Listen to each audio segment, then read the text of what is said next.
warahmatullahi wabarakatuh. Perkenalkan, nama saya Kanita Trianikwara dengan NIM F2020011147 dari kelas A3.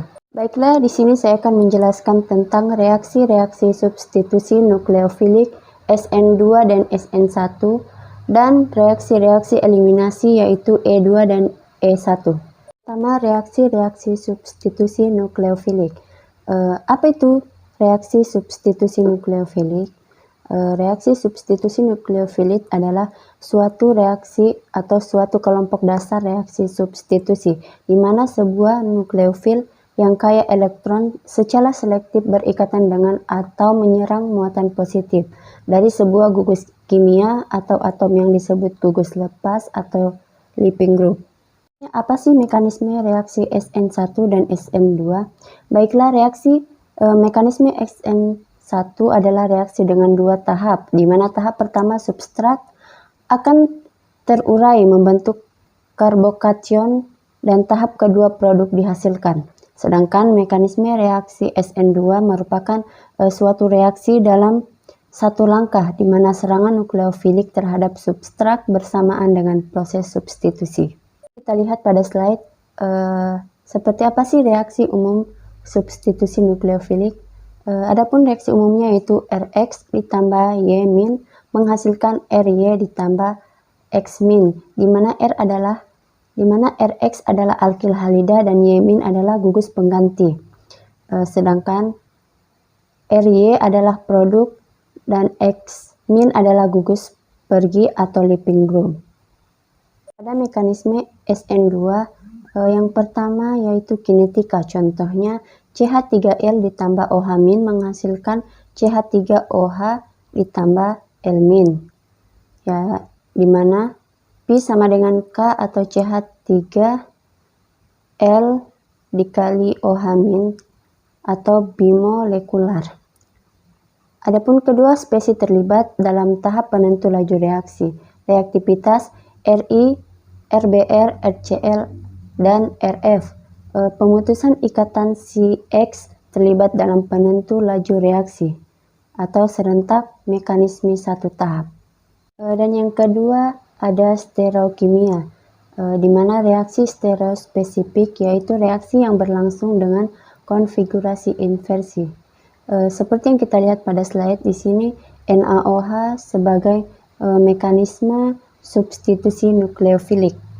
Pada mekanisme SN1 yang pertama ada kinetik, contohnya seperti yang kita lihat pada slide, atom C mengikat 3 atom CH dan 1 Br ditambah dengan CH3OH menghasilkan atom C mengikat 3 atom CH dengan mengikat O dan CH3 ditambah dengan HBr. 3 derajat tidak melalui SN2, di mana Pi sama dengan K dikali CH3 3 kali CBr atau unimolekular, atau penentu laju reaksi tergantung hanya pada CH3 3 kali CBr.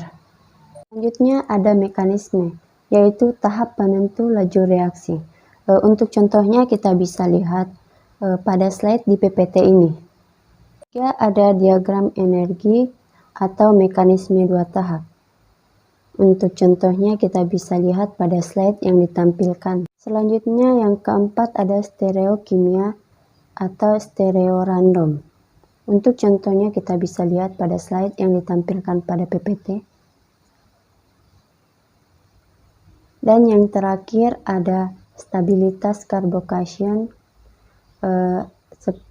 bagaimana seperti yang kita lihat pada slide, adapun contohnya sudah tertera di slide. Sekarang kita beralih pada penjelasan reaksi-reaksi eliminasi. Apa sih reaksi eliminasi itu? Baik, reaksi eliminasi adalah salah satu jenis reaksi organik di mana dua substituen dipisahkan dari suatu molekul baik dalam mekanisme satu atau dua tahap. Mekanisme satu tahap dikenal sebagai reaksi E2 dan mekanisme dua tahap dikenal sebagai reaksi E1. Reaksi-reaksi eliminasi atau E2 dan E1. Reaksi E2 dan E1 adalah dua jenis reaksi eliminasi yang berbeda. satu sama lain berdasarkan mekanisme eliminasi. Penghapusan data berupa mekanisme satu langkah atau dua langkah. Itu perbedaan utama antara reaksi E1 dan E2 adalah memiliki mekanisme eliminasi unimolekuler, sedangkan reaksi E2 memiliki mekanisme eliminasi bimolekuler. Selanjutnya, reaksi umum eliminasi. Eliminasi alkil halida sama dengan dehidrohalogenasi, di mana seperti yang tertera pada PPT, atom C yang mengikat atom H dan X disebut alkil halida, ditambah B- atau basa kuat menghasilkan C dengan rangkap 2 adalah produk alkena ditambah BH dan ditambah X-. Selanjutnya ada mekanisme E2 atau eliminasi bimolekuler, di mana reaksi adalah bimolekul atau pi tergantung pada konsentrasi Rx dan B-.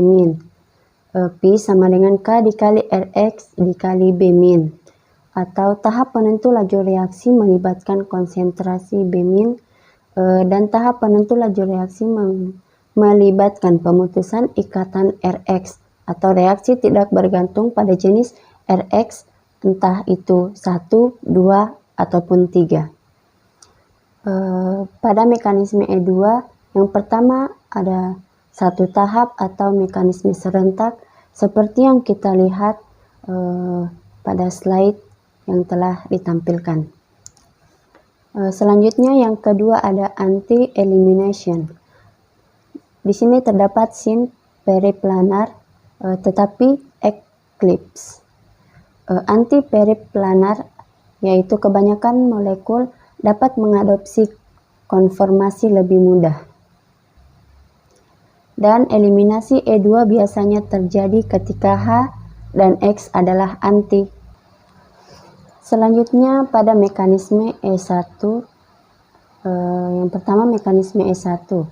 Di sini terdapat mekanisme E2 seperti yang kita lihat pada slide, contohnya di mana Pi sama dengan K RBR dikali dengan B-, reaktivitasnya yaitu Ri, RBR, RCl, Rf itu tidak ada efek 1, 2, dan 3. Namun jika reaksi yang kita lihat seperti pada slide, maka Pi sama dengan K dikali RBR yaitu E1 reaktivitas Ri, RBR, RL, RBR, RCl, dan Rf yang melibatkan pemutusan Rx, dan 3, 2, 1 melibatkan R+.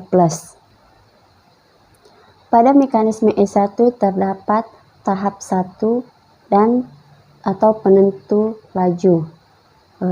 Seperti yang kita lihat pada slide, dan tahap 2 seperti yang kita lihat juga pada slide, di mana R+ dapat mengalami penataan ulang dan eliminasi biasanya terjadi dengan kehadiran basa kuat.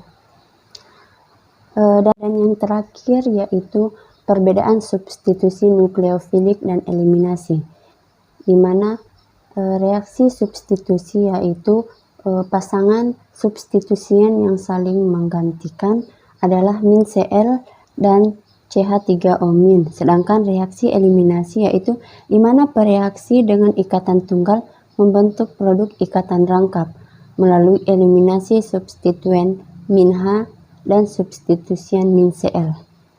Itulah tadi penjelasan tentang reaksi-reaksi substitusi dan eliminasi. Kurang dan lebihnya mohon dimaafkan. Assalamualaikum warahmatullahi wabarakatuh.